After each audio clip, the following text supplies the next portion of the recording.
चंद्रवरदाई, आज उनका जन्मदिन है। ठीक, अब ये कौन थे, क्या थे, इस बारे में कुछ जानना चाहिए ना? जानना चाहते हैं आप लोग? बताइए।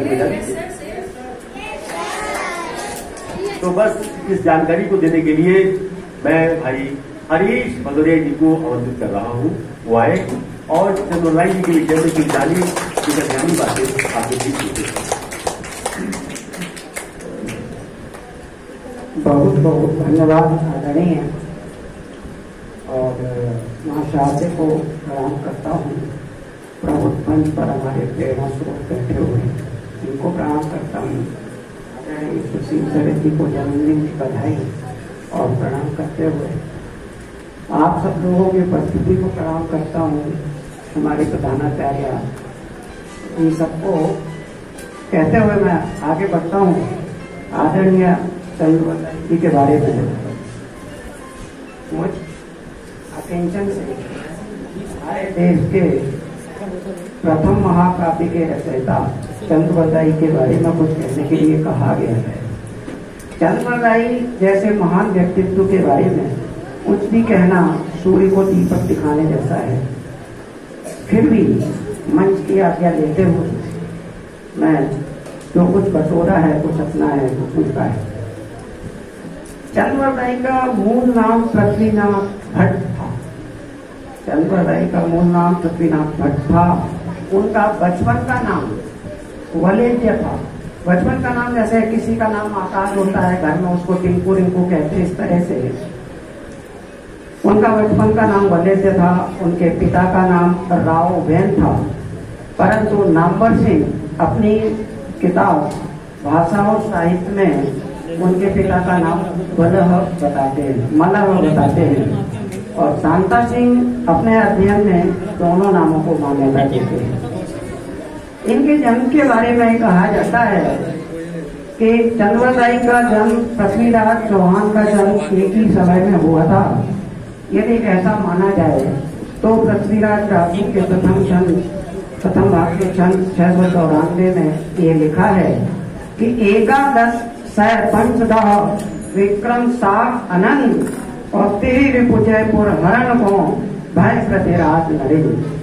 तो इस हिसाब से उनका जन्म संवत 1115 पड़ता है, जबकि 31 मई 2022 के समाचार पत्र अमर उजाला के अनुसार उनका जन्म संवत 1148 बताया गया है। और यदि हम ग्लोब की बात करें, ग्लोब के बारे में कौन कौन जानता है? ग्लोब आज के समय में सबसे तेज सूचना देने वाला हमारा इंजन है। तो वह बताता है कि सितंबर 1149 में इनका जन्म हुआ था। यदि हम राष्ट्रीय स्वयंसेवक संघ की बात करें तो वह 30 सितंबर 1149 बताते हैं।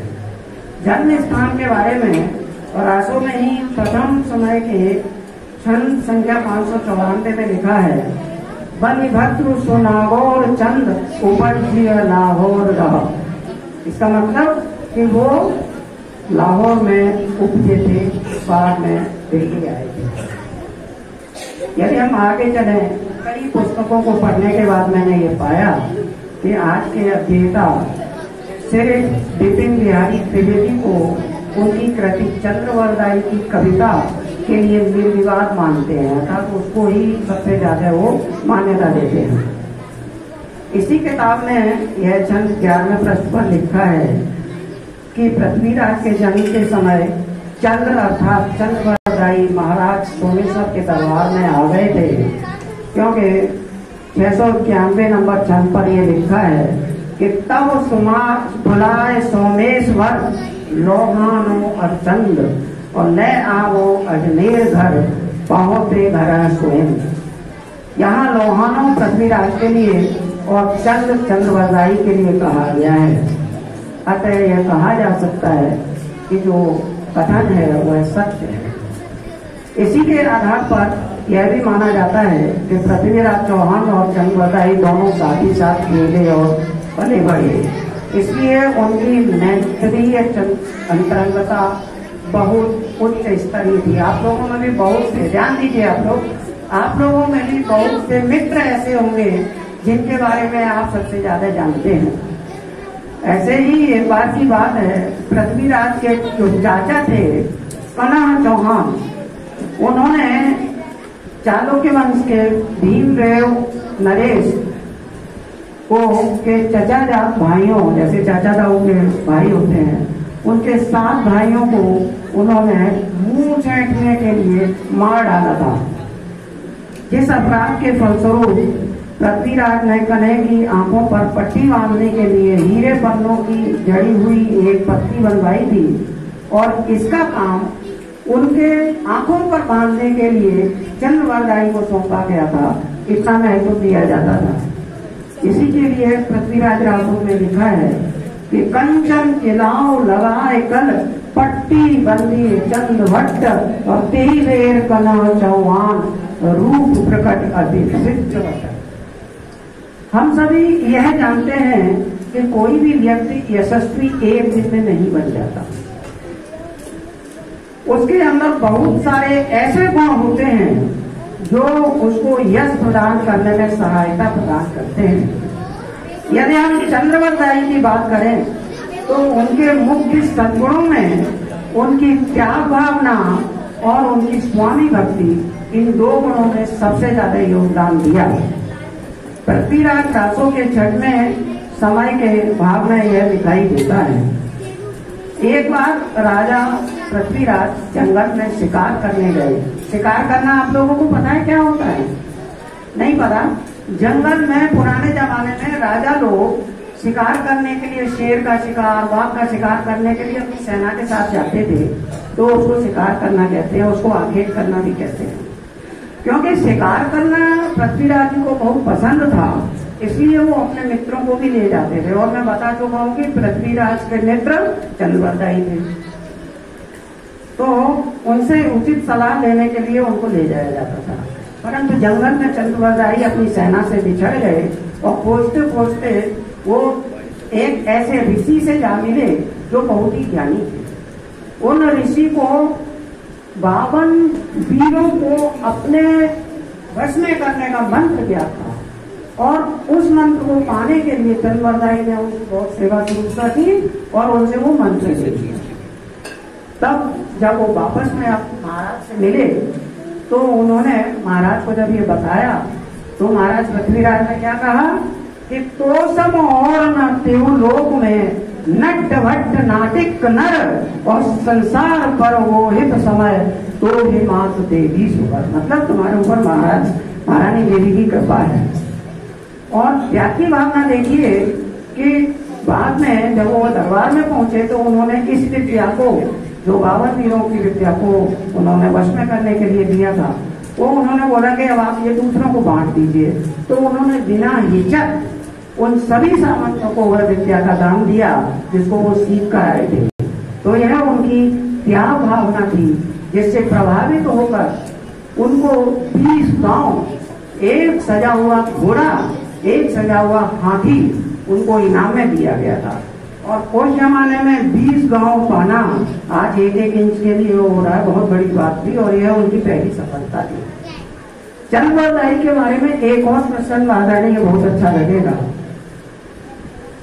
कि पृथ्वीराज अपने पिता सोमेश्वर की मृत्यु का बदला लेने के लिए गुर्जर नरेश भीमदेव पर चढ़ाई करना चाहते थे।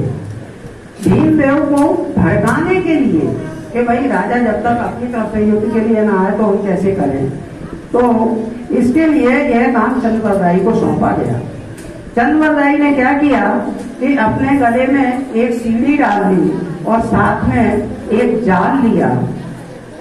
अपने एक हाथ में उन्होंने एक कुदाल लिया और दीपक लिया और दूसरे हाथ में अंकुश और त्रिशूल लिया। अंकुश किस लिए प्रयोग किया जाता है आप लोग जानते हो क्या? हाथी को वश में करने के लिए। तो यह सब लेकर जब वो उनके सामने पहुंचे तो देखते ही देखते उन्होंने तुरंत ही पूछा हुई ये क्या वेश बना रखा है।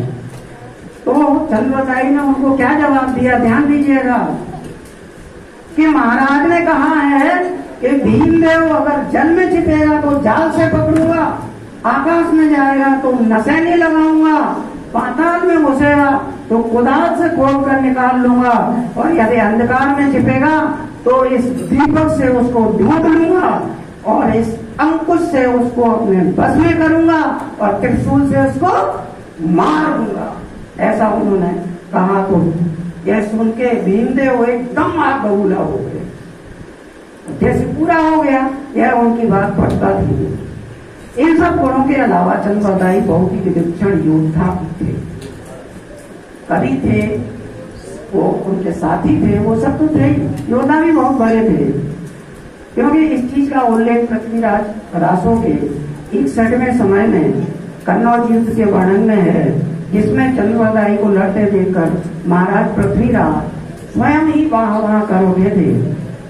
वो उसके बारे में लिखा है कि जहां तहां ढरंत गजंत वाज नर, लोह लपट पावक लहर, और मुस वाह पृथ्वीराज कह, कटक भट्ट के नौ नहर, कटक भट्ट के नौ कहर। इसका संक्षेप में यदि आप निकालें, क्योंकि बहुत ही बड़ा छंद था ये, तो यह निकलता है कि जगह जगह हाथी घोड़े आदमी मर रहे थे, और पृथ्वीराज ने वाह वाह कहते हुए कहा कि भट्ट ने कितना कहर पर पाया हुआ है। कहने को इनके बारे में बहुत कुछ है, बहुत बड़ी कमी है, लेकिन मैं उतना समय नहीं लेता हूँ। अपनी वाणी को यह कहकर विराम दूंगा कि आज हम साहित्य की विवेचना में चाहे जितने आगे बढ़ गए हैं, लेकिन उनके द्वारा लिखा हुआ साहित्य आज भी हमें ललकार रहा है, आज भी हमें चुनौती दे रहा है। हम भले ही ये कह लें कि वो उनकी भाषा तो बहुत प्राचीन है, ब्रज में लिखा हुआ है, और उनकी भाषा खिचड़ी है, ये सब है, परंतु वास्तविकता यही है कि वह साहित्य एक ऐसा अभेद्य गुरु है जिसमें हम जाने की हिम्मत नहीं कर पा रहे, हौसला नहीं कर पा रहे हैं। वह एक ऐसा साहित्य है जिसका मूल्यांकन करना अभी भी बकाया है। बहुत बहुत धन्यवाद।